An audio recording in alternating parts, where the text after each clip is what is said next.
অষ্টম শ্রেণীর আজকে বিজ্ঞান বিষয়ের প্রশ্নপত্র নিয়ে আলোচনা করব। দেখো বিজ্ঞান বিষয়ে প্রথমে আমরা চলে আসি। দেখো ফিজিক্যাল সায়েন্স অর্থাৎ ভৌতবিজ্ঞানে টোটাল হচ্ছে 7 নাম্বার এবং জীবনবিজ্ঞানে 8 নাম্বার পরীক্ষা হবে।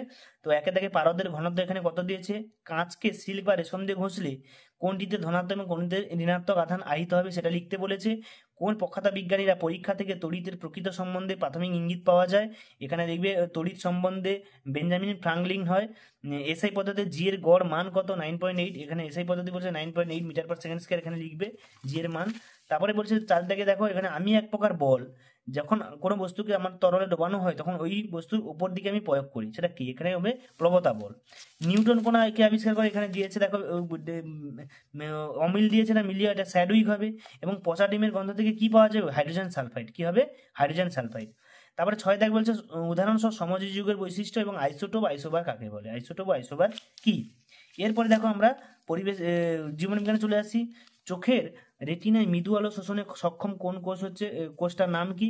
ব্যাকটেরিয়া কোষে মাইটোকন্ড্রিয়ার পরবর্তীতে কোন অঙ্গাণু শোষণে অংশগ্রহণ করে, এগুলো তোমরা দেখবে উত্তরগুলো, না পারলে আমাকে কমেন্টে লিখে আমি বলে দেবো। নিউক্লিওলাস, নিউক্লিওপ্লাজম, নিউক্লিওপোডা, মাইটোকন্ড্রিয়াদের মধ্যে কোনটা হবে। তারপরে দেখো এখানে ইনসুলিন থেকে কি হবে এবং থাইরক্সিন থেকে কি হবে। ইনসুলিন থেকে এখানে দেখবে ডায়াবেটিস এবং থাইরক্সিন হচ্ছে থাইরয়েড। এর পরের প্রশ্নে আমরা পরের দাগে চলে এসেছি, পরের পেজে 2 নম্বরের প্রশ্ন হচ্ছে এটা দেখো।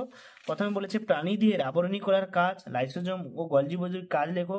ক্লোরোপ্লাস্টিড, ক্রোমোপ্লাস্টের অবস্থান ও কাজ লিখতে হবে। তো এগুলো সম্পর্কে তোমরা লিখবে। ক্লোরোপ্লাস্টিড জানো উদ্ভিদের পাতায় থাকে যেগুলো সবুজ অংশে, আর ক্রোমোপ্লাস্টিড হচ্ছে যেগুলো ফুলে ফলে, এইগুলো ক্রোমোপ্লাস্টিড থাকে যেগুলো সবুজ বাদ দিয়ে আলাদা কালারগুলো।